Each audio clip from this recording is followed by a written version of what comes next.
Miriam, welcome to be here. I'm very glad that we, for many times, actually connected to La Montagne de Ré.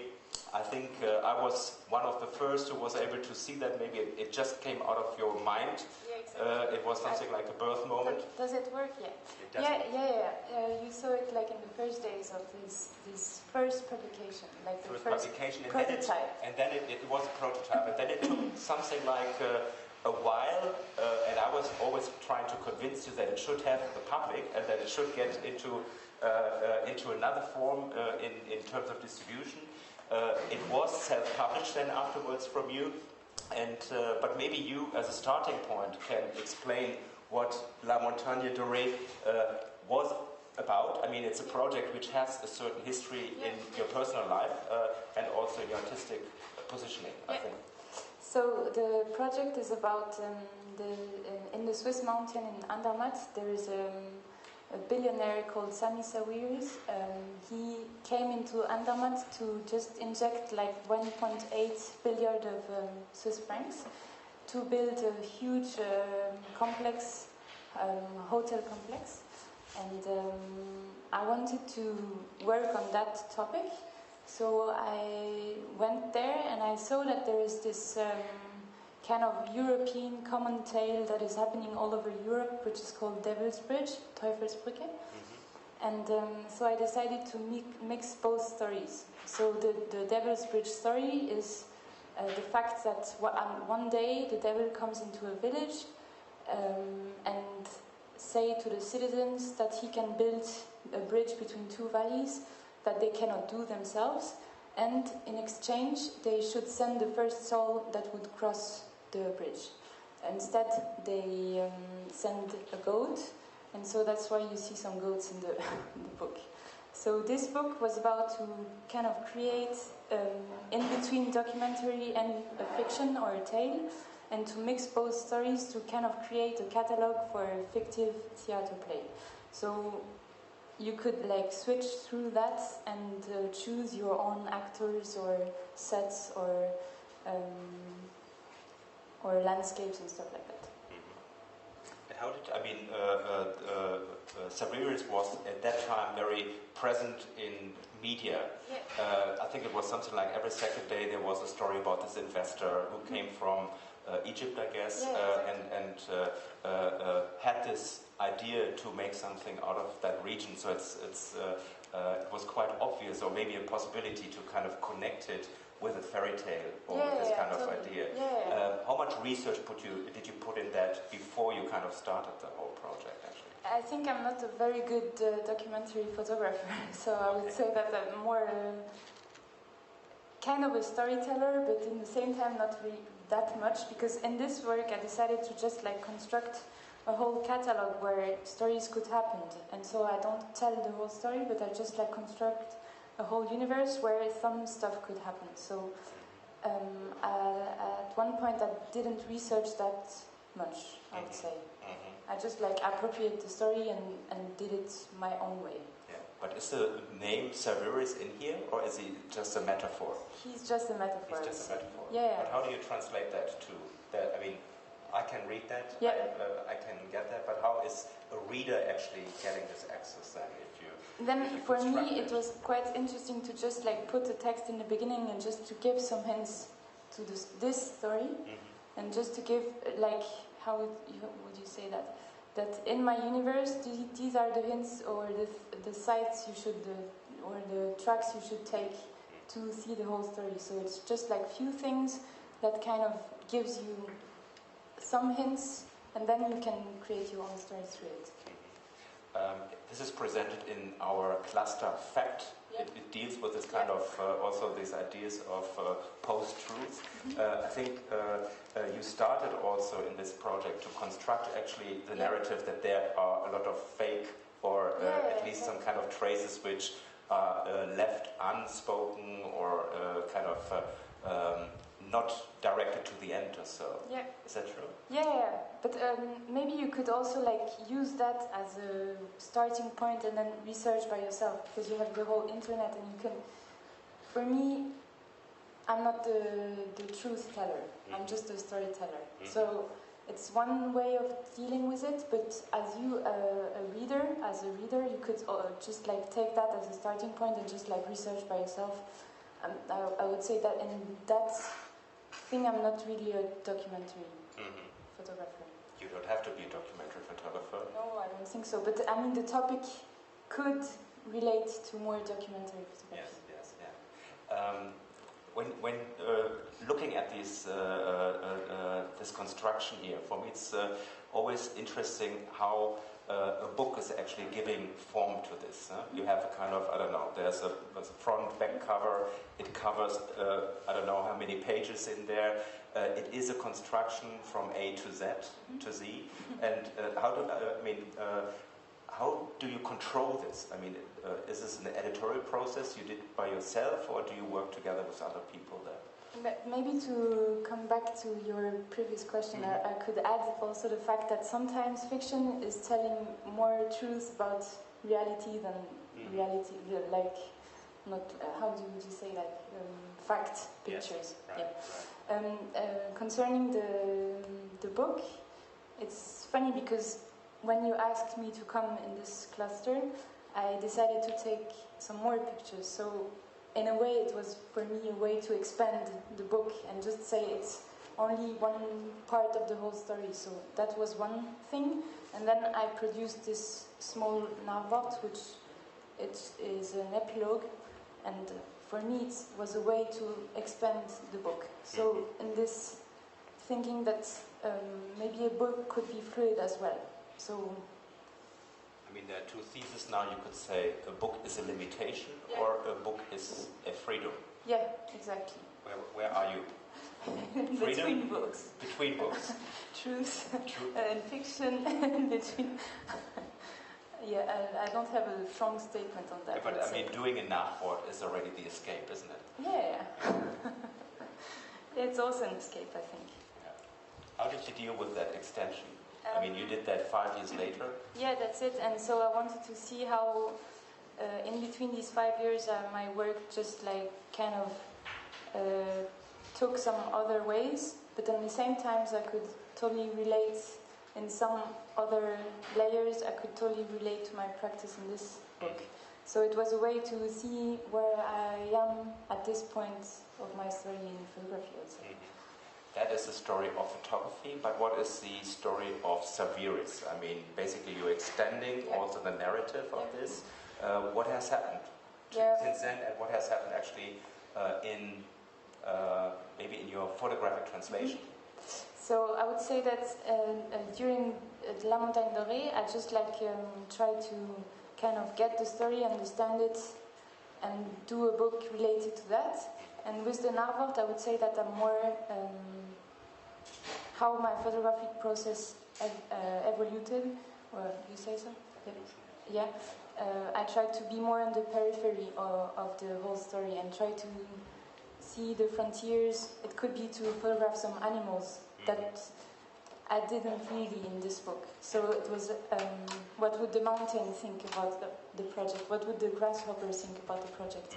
So try to find the periphery of this whole story in Andermatt and ask these actors to speak about this whole project. Yeah, I think also one big difference is that now Saviris has put 1.8 billion.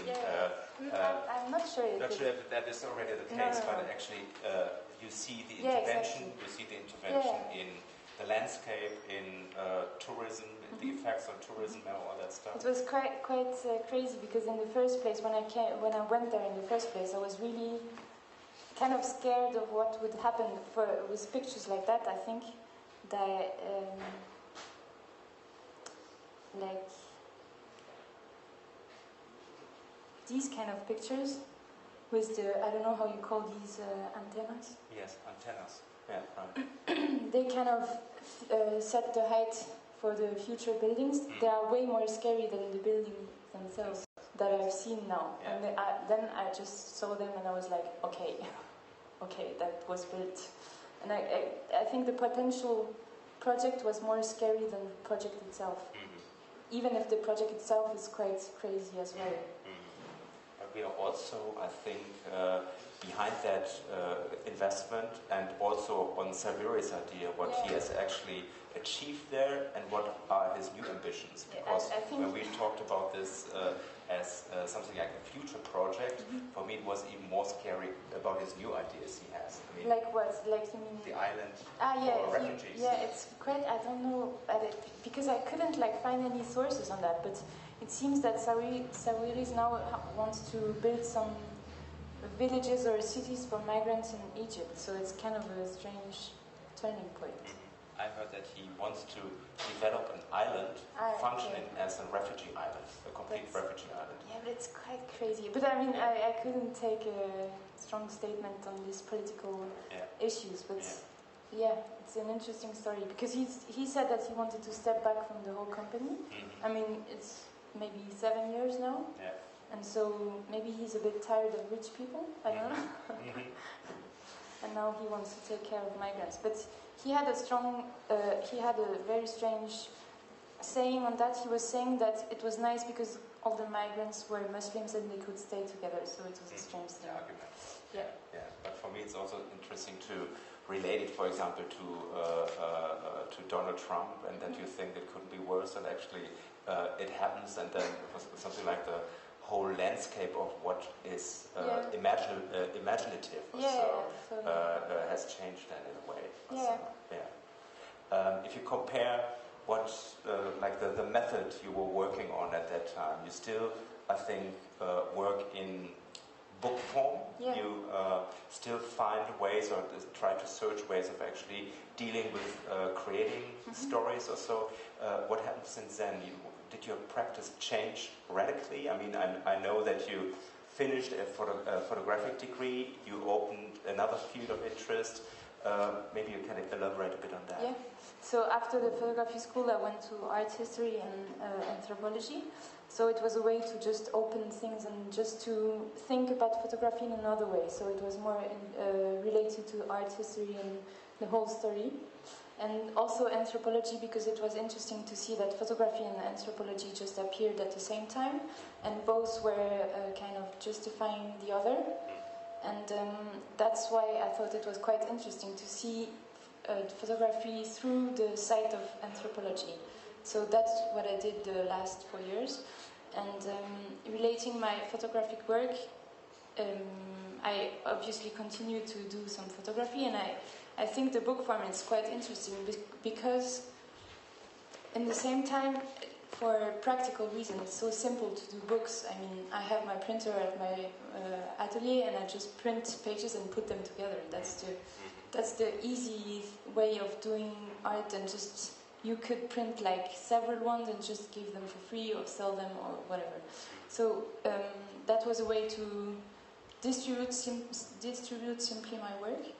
And I think I'm also quite interested in the book form in terms of how I assemble pictures and how I construct my whole sequence. Because in this book, I didn't edit the sequence. I almost gave all the pictures to the graphic designer, and he did it all. I mean, he did the book form. I would say that in terms of authorship, I'm related to the graphic designer and to the teacher who followed my whole work. So, and in the last book prototype that I did, I was more interested in constructing sequences. And what is related maybe to that La Montagne Dorée would be that I want to construct universe, and it's kind of like the Truman Show, you know, you construct the whole universe and stories can happen in there. So I wouldn't say I'm a storyteller, but I'm more like a universe creator. In terms of photography, I think it's quite an interesting book which we see here, but it's also the moment of creating this kind of context of, I don't know, single pages, double pages, series and all that stuff. In terms of photography, in creating these photographs, you have to be extremely flexible or extremely control oriented, that you have something like the archive out of creating this kind of context or so. What is the moment of taking these photographs?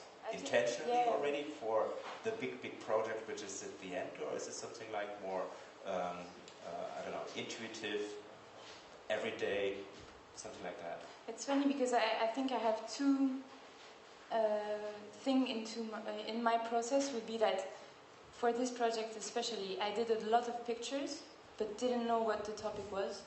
And I think that afterwards I just printed them all and put them on my wall and just tried to arrange them quite intuitively through patterns, for example. And then the kind of the story or the topic just like came out of these arrangements that I did intuitively.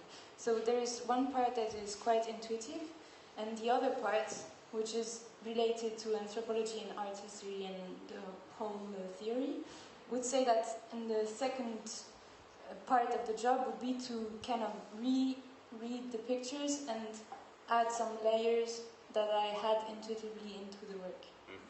So it's, and then in taking pictures, I think that my kind of interest would be to focus on details. And that's the thing that I just like saw while I printed the pictures. And it just like came out at one point. But what I find quite interesting is that after this work, or now, I want to develop this thing of doing pictures, don't think too much while doing them, and then see what comes out of it. And then what would be the best is to see what comes out of it, and then in the second time you do some other pictures to complete the topics that came out. And to kind of reverse the process, which would generally be create a story, then illustrate it through pictures. So I try to reverse that. And that's kind of the way I want to, I want to work. How much would you expect the reader to follow your argument or to create their own argument? I think in the assemblage I edit my pictures through patterns. So for example, here you see the form that is repeated. And I don't know, how do you say it when you throw some stones on the lake?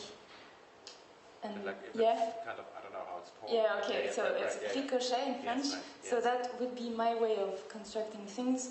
And maybe one reader would fall out in the second ricochet, or a reader could fall out in the 10th. So I just like, I gave the quite kind of the freedom on that, I think. But I mean, as you saw the book, you just like flipped through the whole 150 pages, which is a lot, but you did it the whole. So I think people are following my. Yeah, the thing is, they never know what comes on the next pages. So it was interesting. Yeah, maybe. For me, it was an interesting experience, and then I think there was like the last, I don't know, 30, 40 pages. Exactly. You only get one motive in a way, a few variations or so, but you're also testing. Yeah, exactly. Or you're testing the reader of. I didn't think about that. Yeah, it's a nice. Like consistency or whatever, or and then attention span. Or last page you have something else. I missed the last page. What is the last page? Yeah, but you've seen it, but you don't remember maybe. Okay. Okay. Yeah, but I mean, you saw it only once. So. Yeah. Maybe a few words on publishing. I mean, we said that there was a prototype, which was something like a very low number of copies. Then you made a print edition, which was also made by yourself. Yeah.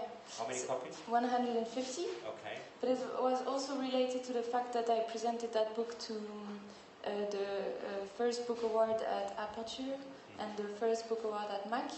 And in both competition it was selected in the 10 last ones. And so it gave like a lot of sight on this project. That's how I just like said, okay, I should print 150 copies and see how it gets sold. And they all got sold because you get quite a lot of advertisement on these kind of competitions. So that's how I did it. But I didn't know anything about publishing at that time. So I was just like, okay, let's print it, because I could print it at the copy shop like very fastly, and then the how do you say the binding? Yeah, the binding was also at the copy shop. So it was very easy and just and the other thing how I do books for me it's the simple thing of doing myself books, but it's also the fact that you could, because I give my PDF or the PDF of the books on my website, as a reader you could just like download the whole PDF and do it yourself. So I think that's a quite important thing in the way I'm doing books. So you would say everybody here in the room can go to your homepage, please. I would print love it, and then you don't care about, I don't know, making a profit by yourself, actually. Not you, no. That would be the... No, because you don't make profit with books. Anyways, yeah. So, I mean, it's a lost cause anyway. Yes, right. So you give that kind of control away, also in terms of, I don't know, how many copies exist in the world. You don't care. Yeah, but these ones are signed, so if really people are interested in the signing stuff and edition and stuff like that, they can buy the signed ones. Yeah. I think it also has to do, I mean, this kind of self-publishing as a method is something, I don't know, not relatively new, but born out of many, I don't know, technical possibilities nowadays. Exactly. You have, I don't know, printing companies who normally say we need to print, I don't know, 1,000, 2,000 copies. Nowadays you have digital machines where you can say edition 1. Yeah, exactly. And it's possible to create that also. But it was also possible back in the 60s when it just appeared. Like you could like do photocopies or something. Yeah, that would be a photocopy machine. Yeah. Then it would have been a different form. Yeah. This looks quite much like a, I don't know, printed original ones. And so for me, it's interesting that it's getting very blurry. This kind of fact. Is this a book which is actually having the, was it like this kind of saint moment that a publisher has taken up that project, taken the initiative, bringing it to the people or so. But on the other hand, this one is something like completely in your hand, but also like, how to say, the moment is that you have to create the whole perception of it. It's not only photographing, designing, producing, it's also like bringing it to, I don't know, to the post office. And getting the money. Yeah, which was really complicated for 150 copies. You can imagine. It was one by one or two. So do you believe in self-publishing? Or would you say the other model is still valid? I think what is nice is that there are both models possible. So I could go to a publisher and say, okay, now I want to do a 1,000 copy of La Montagne Dorée if it's possible. One publisher asked me. So I don't know if that makes sense with that book, but I mean it's nice that both are possible at least. This one is actually here available. It's an edition that kind of last copies, which remained without the cover, and you made that kind of special, was like special last edition of a few copies with that Nachwort. So it's something like again, was it like an edition in an edition, and I think it's 60 Swiss francs for all the people who wants to get it or so. It's very expensive. It's very expensive to produce, but cheap to get actually. You think? Don't you think?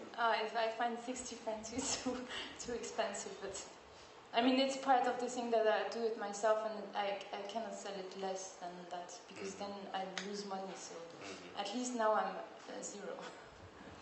But that's not what you want to achieve actually, to come out with zero. I don't want to make profit. I think. Can you tell me a bit about the way how you kind of create was it like patterns or orders? I'm coming back a little bit to the content. You said that you were very interested in the displays of Abi Warburg. How much was that, for example, a method which you applied for another project, which we don't see here, which is on your website? It's on a blog that I did. It was when I read Snake Ritual by Abi Warburg. I was really interested in the fact that he uses a pattern to, I don't know how to say that, but he constructed his whole thing with only one pattern. It's quite obvious today because you see Google pages which have the same pattern, but I mean back in 10, 20, it was quite new. And so I think it's a nice method of working because you get a lot of freedom by doing these different associations. And now, because I did the whole thing with associations, associations, and parallelly I just like read a lot of books related to art history and stuff like that. I tried to develop kind of a methodology in between both, and I was reading this Tentacular Thinking by Donna Haraway, and she was saying that science fiction is an interesting way of telling other stories than the one that is quite fatalist of the ecology apocalypse. So it was more a way to kind of get an alternative and just like escape this fatalistic storytelling. And I was thinking about that, and I would say that related to my practice, the pattern and how I assemble pictures on the wall, and because I don't tell the story before and the story comes after, it's kind of related to that kind of trying to escape a fixed or a freezed story that I would tell before and just illustrate. How would you say how is a freezed story constructed and how is an open story constructed? In my practice, your practice, maybe the one here is quite freezed because I just like have one place, people, actors, sets and stuff like that. And around that I construct my whole story. And maybe here it's more free in the way that I just put pictures together and then it comes out maybe or maybe not regarding the reader. But still I would say the book is a very fixed moment already. Yeah, I mean, there's not, I don't know, even there is this kind of binding here. It is also kind of very straightforward. But because I printed them by myself, each time that I print them for another occasion, I just like add some pictures, remove some other ones, so it's more fluid than it seems. And you maybe don't see it because you see only one copy, but if you see all the copies that I've done since the beginning, I think I have like 15 different. So it's kind of funny to play with this limits of the book, which seems to be very fixed and material, I would say. But on the other hand, you have, I mean, I want to relate to a publication we did a couple of years ago. It was a publication which was called Karaoke, different forms of citations. And it was a collaboration with the graphic designer. We said, okay, let's get rid of control. And we decided of actually to put all the content, text quotes, images from the exhibition into an iPod, and we had the idea that actually the shuffle function would create a new kind of content just by I don't know, new neighborhoods and things like that. And we completely said, okay, we have to accept what this machine is giving us. So it has a kind of, maybe at that time it was how to say it was more this coincidence idea. Nowadays, I would say probably it would go through algorithm that new content is created or so. Yeah, but in the same time, like putting things into the machine is already a controlled gesture. Yes. Because you put the whole content into it, so you have the control just a step before, and then you control the fact that it can be shuffled. So I don't know. Maybe it's not that controlled. Maybe it was pretty controlled. So, I don't know. So I'm a control freak, maybe. So that's why Are you? I don't know. When I do these whole things all by myself, it's also to control the whole process. So it's a way of seeing it, at least. Relating to books and exhibitions, I'm sure you're also participating in exhibitions or so. I always have this kind of theory that people working in this kind of photographic field either have a soul on the book side or they have a soul on the wall side, like the exhibition space or so. Where would you situate yourself? Of course in books, because for example this project I exhibited it once and it was, I think, a failure because I didn't put the whole book on the walls. Mm-hmm. So it made no sense to just choose one picture from another. Mm-hmm. So I think I'm more a book person. But last November I did another show in an art space, and I constructed the whole project regarding this art space. So I was thinking of how could I develop a whole project spatially, so to see how it would be when you are at one perspective, you see this picture with this picture, but it was still, I think, a book thinking in a way, because I could, even if it was different spatial places, it was also like 2 pages, and so I think I'm more a book person. Because of the complexity, the was like you have more. I don't know. You can elaborate more. I mean, you could do a book with 2 pages, but I think it's more complex to do an exhibition than a book. Is it? Yeah. Okay. Yeah. It's more difficult, at least for me. Mm-hmm, mm-hmm. But then I would love to. Today I've been to Tillmans' show, and I love how he plays with both, and just like put some exhibition pictures into his books and just like mix it up again, so it's really more fluid in his practice, I would say. He's both, I think. Mm-hmm. I don't know what you're... I don't know. My impression is that he's more a wall person, and of course he also is very deliberate on how he creates the publications. Yeah. But actually, I think it comes out of the wall into a book, maybe, or maybe it is then, I don't know. It has a form more of a cataloging what he is thinking on exhibitions or so. Yeah, that's maybe... Yeah. Maybe the book is an archive of his whole thinking, and part of that thinking are the exhibitions. Mm-hmm. In terms of motives, Tillmans for me is a bit similar to your thinking, that it's something like, details. I see a lot of details which leave out a lot of other stuff, and then it's through the combination of images which create actually a meaning, not content, but a meaning, I would say. Yeah. Is it similar? Yeah, I would say that in my practice, I'm more interested in taking pictures of a topic with a background. And it's not a very constructed, narratively constructed picture, so I'm more interested in putting images together than having only one picture, and I would say, okay, this is the picture. Mm-hmm, mm-hmm.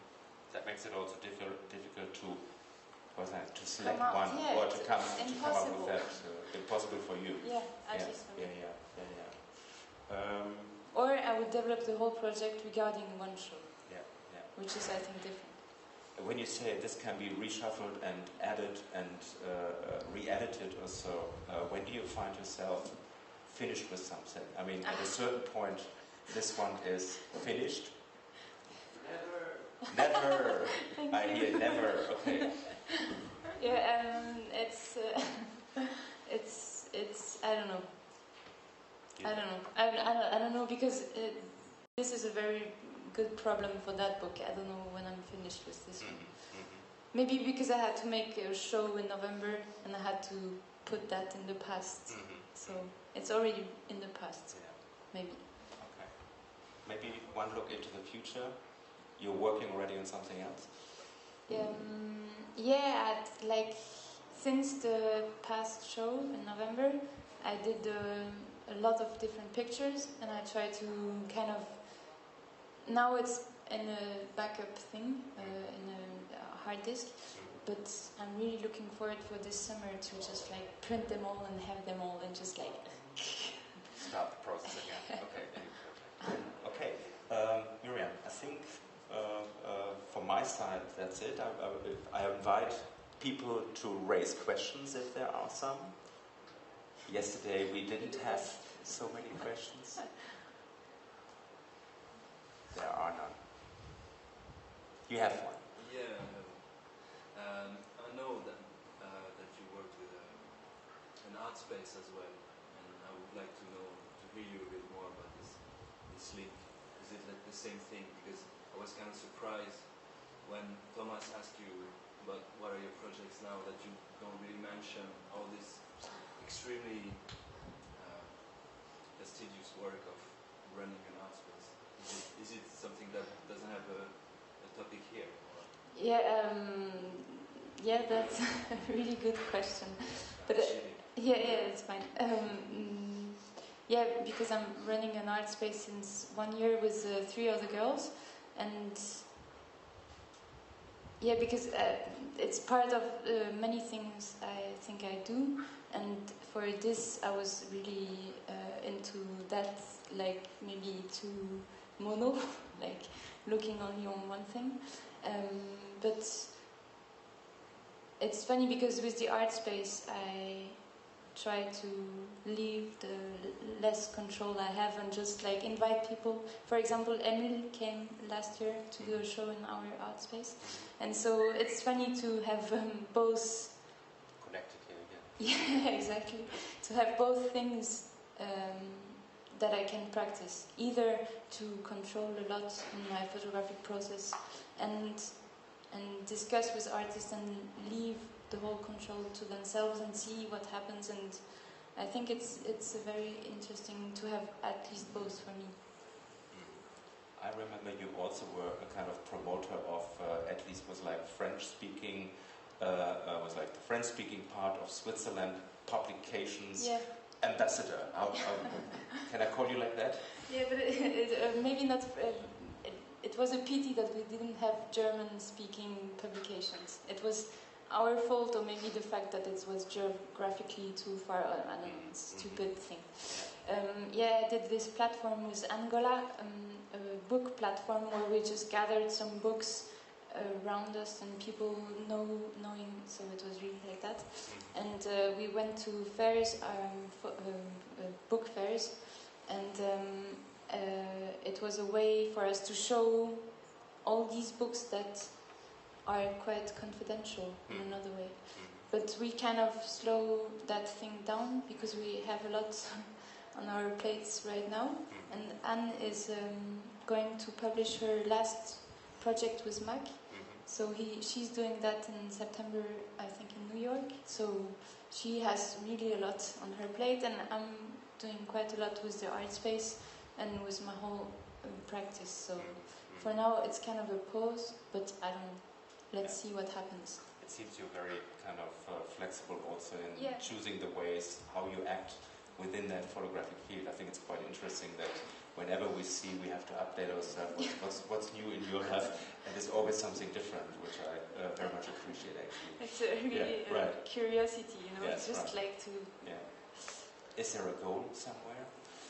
Success, fame. It's funny because for my whole life I had some goals, and now it's the first time that I try to not have a goal and just like to feel what happens. It's funny because in April with the art space we went to southern Italy and we were listening to this gardener which is called Gilles Clément, who is called Gilles Clément, and he's speaking about the garden as a place of indecision. So Indecision. yeah. Okay. So places where things are happening and you shouldn't, or maybe as a gardener you shouldn't control them that much, and see where it leads you. Yes. Right.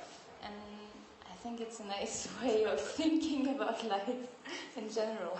Me as a gardener, I can say you still have to control. Yeah, Yes, yeah, right, of yes, course, right, but yes, just right. like follow what's Yes. happening, and not like the Versailles versus the Marie Antoinette. Exactly. You know? Exactly. I agree. Okay, Miriam, thank you for coming here. And if you want to buy a copy, do that. We have some few copies left. Thank you very much. Thanks. Yeah.